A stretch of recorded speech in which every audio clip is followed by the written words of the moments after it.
NDPS মামলায় এক গাড়ি চালকের 10 বছরের কারাবাস, সঙ্গে 1 লাখ টাকা জরিমানা, অনাদায়ে আরও 1 বছরের জেল।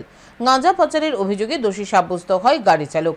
সোমবার বিশালগড়ের অতিরিক্ত জেলা ও দায়রা আদালতের বিচারক এই রায় দেন। জানা যায়, 2021 সালে গাড়ি করে উদয়পুরের দিক থেকে গাঁজা নিয়ে বিশালগড়ের দিকে যাচ্ছিলেন তামিলনাড়ুর বাসিন্দা সেলভারেস কে।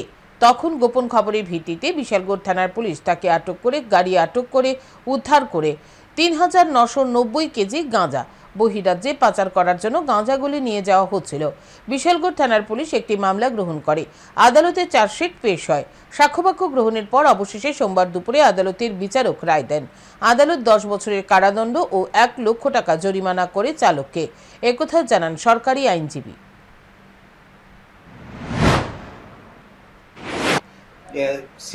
সেলভারাস কে ওনার বিরুদ্ধে আজকে ওনাকে কনভিক্ট করে, এই কেসের কনভিকশন দেয়, আর বাকি যারা ছিল তাদেরকে খালাস ঘোষণা করে। এখানে ওনাকে সেলভারাসকে তাকে 10 বছরের সশ্রম কারাদণ্ডে দণ্ডিত করে এবং 1 লক্ষ টাকা জরিমানা করে। জরিমানা অনায়াদে আরও 1 বছরের সশ্রম কারাদণ্ডের আদেশ দান করে।